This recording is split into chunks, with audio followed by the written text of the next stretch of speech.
Hello, everyone. I'm Stan Miller. I'm the PR and Analyst Relations Manager for Rockwell Automation in the EMEA region, and I'm here with Ashkan Ashouriha. He is our Product Manager in EMEA for software. Ashkan, welcome to the studio. Thank you. Nice to be here. So we're here to talk about cloud-based software as a service and the future of industrial automation and the fact that it is here. And I know you talk with a lot of customers. You're one of our eminent software thought leaders and experts. So I can't wait to discuss this topic with you. Jumping right in. What makes software as a service approach attractive to both management as well as the users?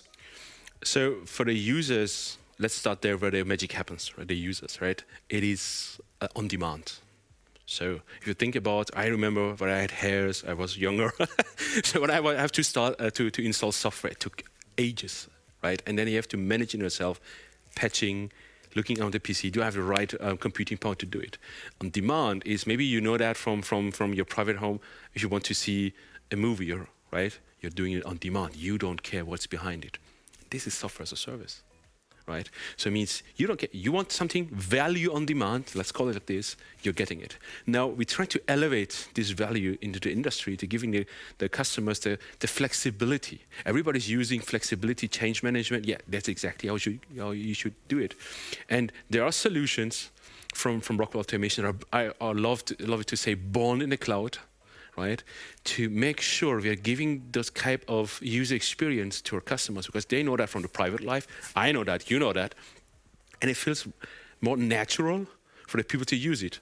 I'm maybe not the youngest anymore, right? But for the young people, if you talk to them, yeah, sure.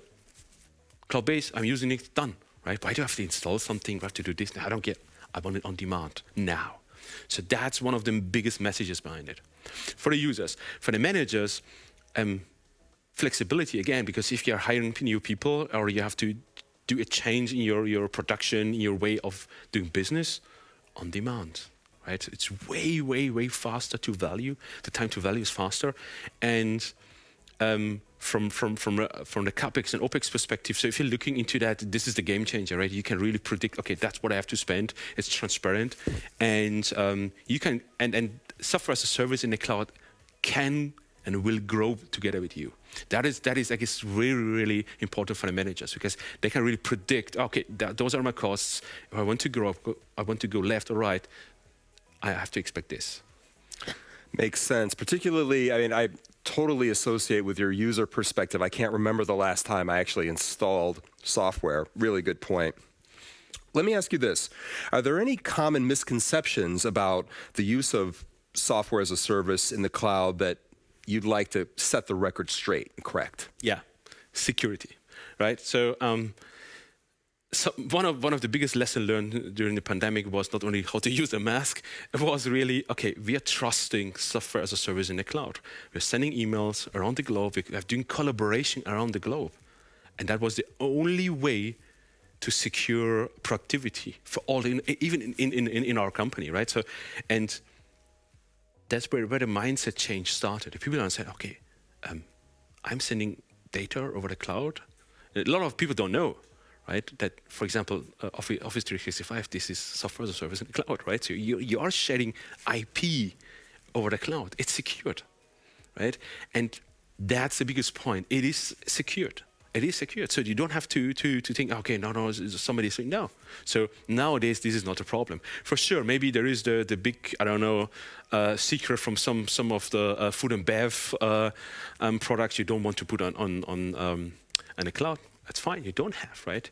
But getting workforce, everybody's talking about digital workforce, that's it, right? You have to come there and say, okay, I'm trusting the system because I'm doing that anyhow. All the finance systems are cloud-based, right? So, so those are the hard numbers. And that's the point, right? It's trust. Fantastic. Ashkan, what are some examples of applications or solutions that can best demonstrate the new business models that could be adopted through software as a service? Yeah, so so our heritage is automation, right? The name is saying Rockwell Automation. So, but if you talk to people that are working for the software pure company, so their way of thinking is different. They're searching globally for the best talents, and they're connecting them over software as a service, and they're working on projects, they're developing, they're slicing the big problems, smaller problems, they're solving and taking it back, gluing it together, releasing the software. So that's one of the internal transformation we started to do some years ago behind the scene to make sure we are at the edge and we are capable to help our customers with those. So that's one of the things you can really derive with it. It's okay, I'm capable to work with the best talents around the globe, and this is accelerating my time to market and the quality of my product in our case, right? So that's really a big game changer behind it. Great, this is great context.